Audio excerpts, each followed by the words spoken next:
The way that people experience a place is very much about them and what they carry with them in their memories, not only in terms of their kind of memories, what they have stored away in the back of the mind, but also in terms of what your body's used to doing, the temperatures your body's used to, the surroundings you're used to having around you as well are going to change that perception of the space.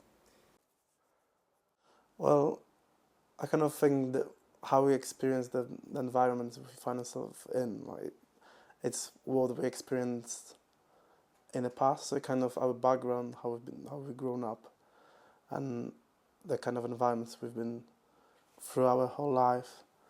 It's kind of like mind is like a space in itself, and then minds find itself in a different physical space. With vision, like which we tend to experience most of our world with, and I'd say that's probably our primary sense, is we see things and we have to work to almost understand them. Whereas I certainly believe sound it's almost an instantaneous thing. We use sound to rectify and understand what vision presents us with, and sound can completely dictate what you see. Bass and rhythm are sent to the part of the brain that deals with the sensual and the kinesthetic. So this is why things like drum and bass and tribal music, are so tied up in this kind of this sensual world and fast movements and things like that. Because on one level, your brain automatically and your body automatically wants to mirror what's happening.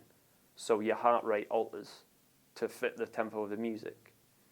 And even with things like syncopation, which is offbeats and rubatos, things like that, it can create, and it does create, friction between the two hemispheres of your brain, which agitates you and makes you want to move, makes you want to dance. People talk about passive and active listening. You sit and listen to something you don't really listen to, you let it wash over you, like an ambient thing, or you actively listen, but you're still sitting on your seat, being a part, being an observer, being an audience member rather than a component part of it. You don't even need an audience to have a piece of music performed. So that's one of the things we're very keen on, that everything we do, the audience in some way has to be active and engaged with the work. It's a mixture of nature and nurture. It could be down to the very resonance of our bodies, that we're 70% water. Is it something to do with what we've created with our music systems resonates well with water or something like that? We don't know.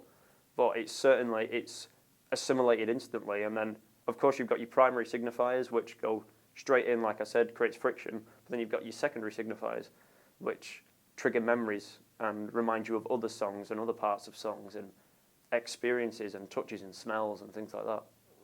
I mean, there's all sorts of interesting things, around synesthesia and how people taste smells or colours or taste words or, there's all these different associations that we have that link between those senses.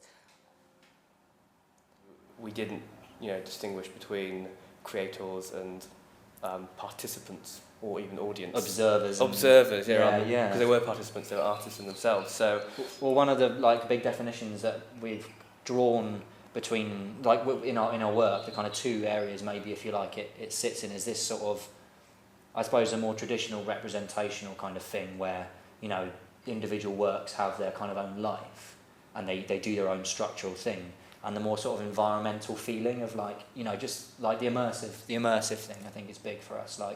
You go into a space, somebody's playing a string quartet, that's a string quartet, that's great, but it's also something you can walk around, something you can choose to listen to a bit of, go to another room, whatever it is. So it then becomes this a presence, almost like light, that characterises the space that you find yourself in.